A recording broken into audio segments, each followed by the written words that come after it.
DJ Ferris. The Chicago nigga. It's the real one.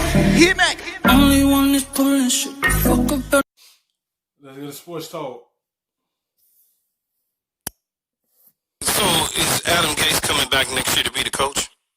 No, I mean I would be shocked. I mean, look, I think Adams on a week-to-week right now. They don't have a bye week until week 10. If they're 0-9 going into the bye after a Monday night loss to the Patriots, you could see something happen then. I don't think Christopher Johnson wants to fire the guy. He really likes him. Look, he came out after week 1 and called him a brilliant offensive mind. So I don't think he's going to be quick to do a 180 and fire the guy. I think he wants to let him ride it out, see if he can get it fixed as some of these injured guys come back and see what happens. But no, Keyshawn, I would be shocked if he's back in 21. Rich, with your insight, will Sam Darnold be the quarterback for the Jets next year? That is the biggest question. If they have the first pick in the draft, I would say no. I mean, how could you pass on a Trevor Lawrence, a generational type talent? If you do get Trevor Lawrence, you ain't even put anything around Sam Darnold yet. So if you draft him and put nothing around him, he's going to end up the same way as Sam Darnold. You have to put the pieces around your young quarterback. Sam Darnold is a good quarterback. He's just in a bad situation. And that's the same thing with Trevor Lawrence is going to be if he gets drafted by them. In a bad situation because they already put no wide receivers around him. He got probably one key piece he could probably go to the next crowd. And he could get double team at any time.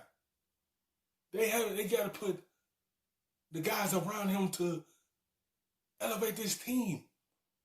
You haven't surrounded Sam Darnold. So, what you going to waste Trevor Lawrence talent and you don't put nothing around him? No. They haven't put anything, they put nothing around Sam Darnold. So, what you think they'll do with Trevor Lawrence? Yeah, you can have a good quarterback, but what you going to do for him? Because they ain't do nothing for Sam Darnold. And according to personnel people, and that's not a knock on Sam. I mean, the Jets like Sam. Joe Douglas likes Sam, even though he didn't draft him. And they really like his upside, and he's a good kid. He's a hard worker. But, he's been inconsistent. Whether it was coaching, whether it was supporting cast, he's been inconsistent. You know why he inconsistent? Supporting cast. He don't have it. You gonna get this from him. You had to put a good supporting cast around him. You said it best. Le'Veon Bell gone. That was a bad situation he shouldn't have went to. I understand the money talk, but you put yourself in that bad situation. They ain't how to utilize him. They don't know how to utilize Sam Darnold. Like I just said before. What you gonna do for him? So what you think Trevor Lawrence gonna come in there and change that team and he don't have a good supporting cast like Sam Darnold and he came in the same situation? You gonna ruin him too like you ruined Sam Darnold.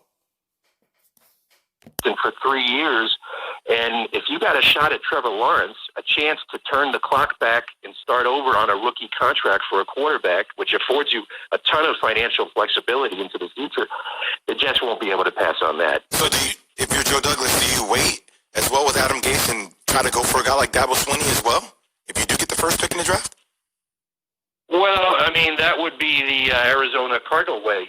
They bring Kingsbury and then they do the Kyler Murray thing, which, seems to be promising for them. I don't know what Dabo's, that's a really, really interesting question. I don't have a really good answer on that. Matt Rule made the jump from college, to the NFL. He's off to a good start in Carolina. He did have a little NFL background, but with Dabo, that would be fascinating. I think anything's on the table for the Jets. It's Joe Douglas will be here. He's got 4 years left on his contract as the GM, so I think he'll be in charge of figuring out the future. Tell me the scoop when you get it so I can scoop you again, Rich. Okay, that's another story for another day. But we know about that. But no, it was like you said, dark times for the Jets. I've been covering them for a long time. It's probably the darkest it's been since back in that 96 season. Oh, gosh. That says a lot. Keyshawn's rookie year. And I'm planted firmly in cheek to continue the inside joke for Key and Rich. You can book it. That's for sure. Rich, thank you very much.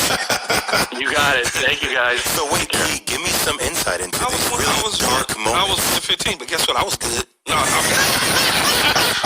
we was 115, man. It was God. I was coming off of the Rose Bowl, winning at USC, the whole deal, and we got to the Jets, and it just was a mess. And we had talent, like you said. The next year we go 9-7. The year after that, we win the AFC Championship game, up by 10 at halftime, trying to get to the Super Bowl.